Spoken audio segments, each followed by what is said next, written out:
네, 안녕하세요, 여러분. 역사 선생님입니다. 여러분들과 함께, 거꾸로 수업을 하기 위해서, 선생님이 영상을 녹화하였습니다. 이 영상을, 녹화한 이유는요, 여러분들에게 수업 사전에, 학습 내용을 여러분들과 함께 공부하고, 그 내용을 공부하는 것을 바탕으로 해서 수업 내용 중에 여러분들이 주도적으로 활동할 수 있는 시간을 확보하기 위해서 이렇게 영상을 제작하였습니다. 이 제작한 영상을 토대로 여러분들은 백제가 건국된 이후에 근초고왕의 업적과 그리고 해외 진출에 대해서 배우게 될 것인데요.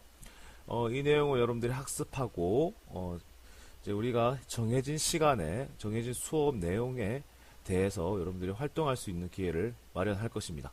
그래서 지금부터 여러분들은 이 사전 영상을 주의 깊게 시청하시고 그리고 스스로 학습 내용을 여러분들이 정리하셔서 수업에 동참해 주셨으면 좋겠습니다. 그럼 지금부터 백제 근초고왕과 백제의 전성기 활동에 대해서 우리 함께 알아보도록 하겠습니다. 그러면 여러분들 PPT를 함께 보도록 할까요? 백제 발전을 할 때 우리가 고유왕에 대해서는 함께 다시 이전 시간에 공부를 했었습니다. 그래서 넘어가도록 하겠고요. 자, 근초고왕입니다. 자, 근초고왕은 4세기 중엽에 활동한 백제의 전성기를 맞이한 왕입니다. 일단 백제의 전성기를 맞이한 왕은 영토만 확장했을 뿐만 아니라 국내적으로도 다양한 정책을 폈었는데요. 한번 그 내용을 간단하게 살펴보겠습니다. 자, 첫 번째는요. 왕권을 강화하였습니다. 자, 왕권의 강화란 말은 왕의 힘이 강해졌다는 얘기인데요. 왕의 힘을 강해졌다는 것을 우리가 증거로 삼을 수 있는 내용은 왕위를 자기 아버지, 그러니까 아버지에서부터 아들로 상속해주는 것을 보면 알 수 있습니다. 자기가 가진 재산이나 자기가 가진 권력을 만약에 자기가 권력이 없다면, 그러니까 강한 권력이 없다면 아들에게 물려줄 수 없겠죠. 신하들이나 아니 또 다른 힘이 센 사람들에게 빼앗길 것이 분명한데 아들에게 자기 왕위를 나눠줬다는 것은 물려줬다는 것은 자기 힘이 그만큼 강해졌다는 얘기를 하는 것입니다. 그래서 왕위를 부자가 상속했다는 것은 왕권 강화를 이루어냈다는 것으로 알 수 있고요. 다음 영토 확장에 대해서 보겠습니다. 근초고왕 하면 탁 떠오르는 내용은 영토 확장인데요. 우리가 전반적으로 알고 있는 백제의 영토는 거의 근초고왕이 넓혔다고 할 수 있습니다. 우리가 알고 있는 백제 영토는요, 경기도, 충청도, 그 다음에 전라도 정도가 되겠는데요. 이 영토를 크게 확장한 왕은 근초고왕입니다. 그래서 백제는 우리가 이전 시간에 배웠다시피 마한의 소국으로 출발했었는데요. 마한의 소국에 불과했던 이 백제를 마한의 주도권부터 해서 남은 세력까지 통합했던 왕이 근초고왕입니다. 그래서 이 시기에 확장된 영토는요, 지금의 충청도와 전라도를 둘 수 있는데요. 자, 그래서 마한은 남은 세력을 통합하기도 하고요. 그 다음에 북쪽으로는요, 경기도 북쪽으로는 지금의 북한 땅이라고 할 수 있는 황해도 일부 지역까지 차지하였습니다. 이 와중에 고구려와 크나큰 전쟁이 있었는데요. 이 와중에 백제의 고구려의 왕이 전사하는 상황까지 이르게 되면서 크게 승리하여 황해도의 일부 지역을 차지하기도 하였습니다. 또한 남쪽으로 더욱더 내려가서 이 시기에 가야라는 나라가 경상남도 지역에 있었는데요. 이 가야에 대해서도 영향력을 행사할 수 있었습니다. 또한 근초고왕 때는 대내적으로 우리 한반도 안에서만 영토를 확장했던 것이 아니라 중국의 동진, 자, 그 다음에 그것을 잇는 가야, 그리고 일본과 교류되는데요. 이건 무슨 말이냐면 지도상으로 봤을 때 백제 서쪽의 중국과 그다음에 백제 남쪽의 가야, 그리고 가야를 건너서 바다를 건너서 일본까지 이 세 나라를 잇는 외교를 펼쳤다는 것입니다. 이때 이로 말미암아 백제 근초고왕은 백제의 전성기를 맞이할 수 있는 토대를 마련하였는데요. 자, 근초고왕은 따라서 백제의 대표적인 왕으로 우리가 알 수 있습니다. 자, 이 내용은요, 백제 근초고왕의 일대기를 다룬 KBS 역사 드라마 근초고왕이라는 드라마입니다. 이 근초고왕이라는 드라마의 오프닝 장면인데요.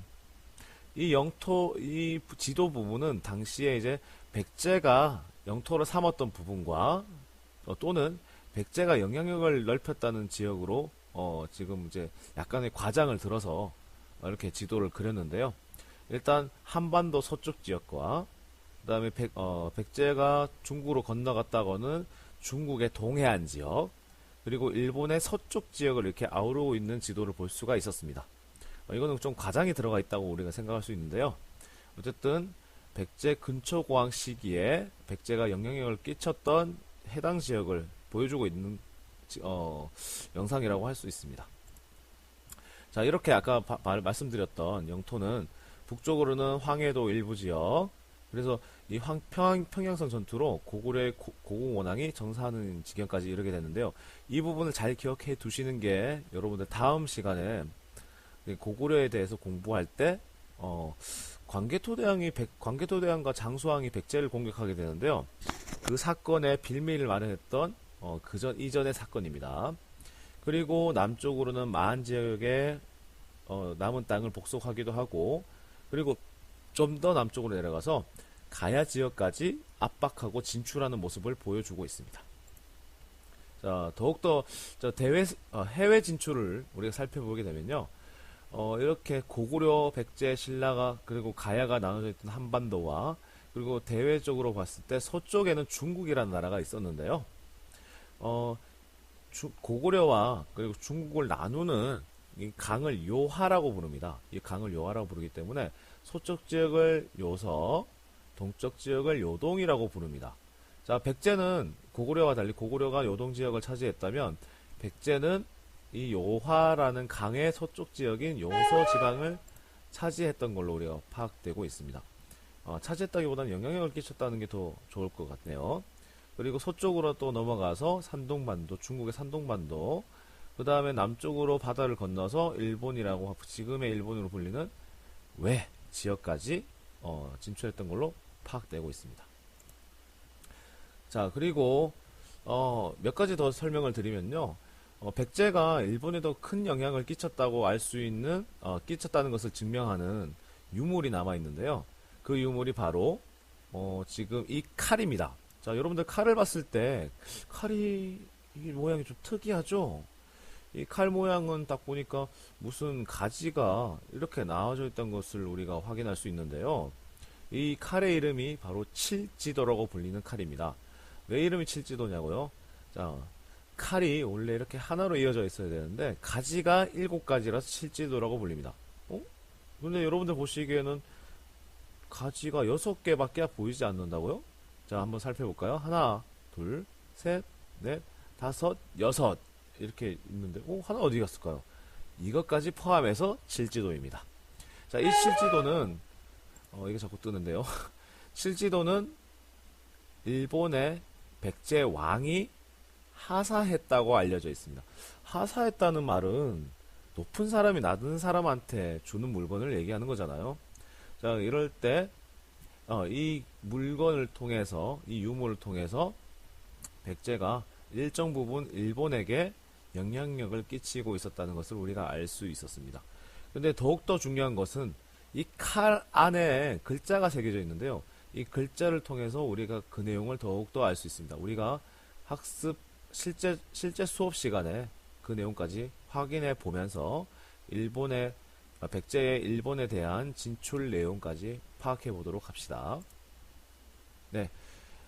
이렇게 내용이 같이 있는데요. 칠지도와 그 다음에 백제 중국 진출 기록이라는 내용이 이렇게 나와 있는데요. 이 부분은 우리가 함께 수업 시간에 탐구해 보도록 하겠습니다. 여러분들 이렇게 백제 근초고왕의 영토 확장과 왕권 강화 그리고 해외 진출에 대해서 우리가 살펴봤었는데요. 여러분들 동영상의 좋은 점이 뭐죠? 한 번 설명 들었을 때 이해가 안 됐을 때 우리가 실제 수업에서는 다시 돌려서 확인하기가 쉽지 않습니다. 그죠? 다시 질문해야 되고 선생님도 다시 기억해서 설명해 줘야 되고요. 뭐 가능은 합니다만 어, 100 이렇게 영상을 여러분들 사전 영상을 봤을 때 만약에 이해가 되지 않는 부분이 있다. 그러면 여러분들이 영상을 다시 대감기해서 살펴보면서 이해하는 시간을 더욱더 가졌으면 좋겠습니다. 네, 여러분들 지금까지 사전 영상을 함께 시청해 주셔서 너무 감사드리고요. 이 영상을 통해서 우리가 실제 수업 시간에 새로운 학습 내용을 수행할 때 우리가 보도록 하겠습니다. 이상 마치도록 하겠습니다. 여러분들 감사합니다. 여러분 안녕하세요. 역사 선생님입니다. 이번에도 거꾸로 수업 두 번째 영상을 여러분들과 함께 공부해 보도록 하겠습니다. 두 번째 시간은요. 두 번째 영상은요. 백제의 정치제도와 관련된 영상입니다. 정치제도에 대해서 왜 공부를 해야 되나 라는 생각이 들 수도 있을 거예요. 정치제도는 말 그대로 뭐 어른들이 이끌어 나가는 것 같고 그냥 뭐 그것도 스토리가 있어서 뭐 일정 부분 재미도 있는 것도 아니고 딱딱한 부분 같기도 하고 왜 공부하나 싶기도 하실 텐데 이 정치제도는 지금 현재도 우리가 삶을 살아가면서 대한민국에서 살아가면서 우리가 겪고 있는 부분 중에 하나라고 설명을 드릴 수가 있어요. 우리가 살아갈 때에 중요한 것은 사회가 어떻게 운영되고 움직이는지에 대해서 따라서 여러분들이 살아가는 모습도 확연히 달라질 것인데요. 이것이 옛날 과거의 여러 나라에서도 분명히 움직이고 있었다는 것을 깨닫고 여러분들 알게 된다면 옛날 사람들도 우리가 일정 부분 그냥 미개하거나 아니면은 아무 시스템 없이 그저 살아갔던 것이 아니라 그들만의 나름대로의 제도를 가지고 국가를 운영했다는 것을 우리가 알 수 있을 것입니다. 그걸 아는 게 왜 중요하냐? 이것을 또 설명을 드리자면 선생님이 역사 시간에 첫 번째 시간에 분명히 여러분들하고 얘기를 나눴을 거예요. 옛날에 무슨 일이 있었는지를 아는 것 자체가 중요한 것이 아니라 그것을 아는 것을 토대로 옛날 사람들의 생각을 우리가 추측해보고 추리해보고 그러는 가운데 우리의 사고력도 키울 수 있을 것이고요. 그 다음에 아까 처음에 말했던 것처럼 요즘에 우리의 사는 모습과 비교해 가면서 우리가 또 배울 것은 또 배울 수 있는 그런 내용이 있기 때문에 여러분들에게 또 같이 공부해보자고 얘기하고 있습니다. 자, 그러면 본격적으로 백제의 정치제도에 대해서 우리 알아보도록 하겠습니다. 간단하게 학습 내용만 짚고 넘어가고 거꾸로 수업 시간 자체에 우리 교과 시간 자체에서 우리가 활동을 해보도록 하겠습니다. 백제 정치제도입니다. 일단 정치를 주도한 것은 당시에 백제를 세웠던 왕족인 부여씨와 그리고 부여씨에 협력했던 몇몇의 힘센 귀족 가문이 연합하여서 주도했다고 볼 수 있습니다. 우리나라도 지금 뭐 대통령도 있고 그 다음에 대통령을 돕는 여러 관리들도 있고요. 그 다음에 경제활동을 돕는 여러 회사들도 있잖아요. 그것처럼 왕족인 부여씨와 몇 개의 귀족 가문이 연합해서 주도했다고 볼 수 있습니다. 자, 하지만 정치를 주도한 사람들이 있다고 해서 무조건 나라가 움직이는 것은 아니죠. 자, 우리나라가 국회가 있고 그 다음에 뭐 청와대도 있고 법원도 있는 것처럼 이 국가를 움직이는 정치를 원활하게 하기 위해서 일정 부분 제도가 있었는데요. 요즘에는 뭐 국회의원이다, 대통령이다, 우리가 국민들이 뽑는 사람들이 정치를 운영을 해나가지만, 당시에는, 백성들과 구분되게, 귀한 사람이라고 알려져 있는 귀족들이 모여서 회의를 했습니다. 그 대표적인 백제의 귀족회의는요, 정삼회의라고 우리가 볼 수 있는데요.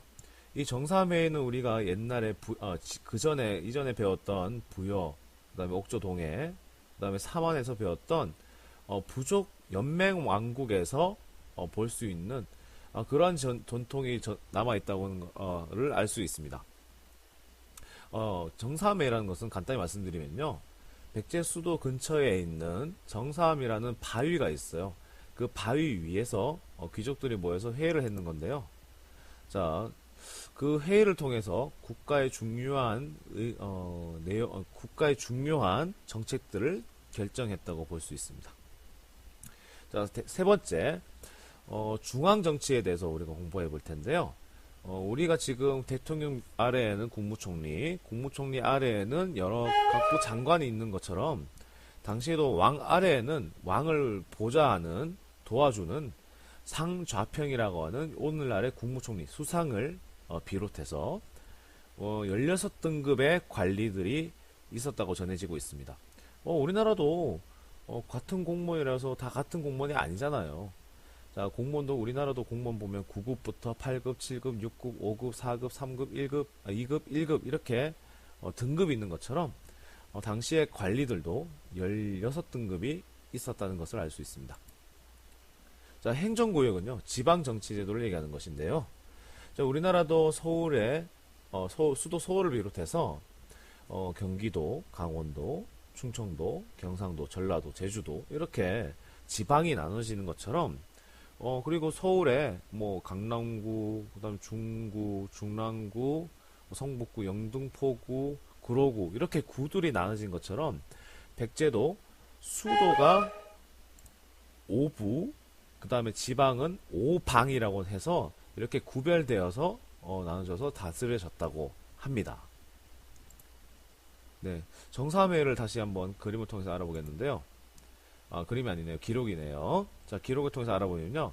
한번 읽어보겠습니다. 호암사에는 정사함이라는 바위가 있었다.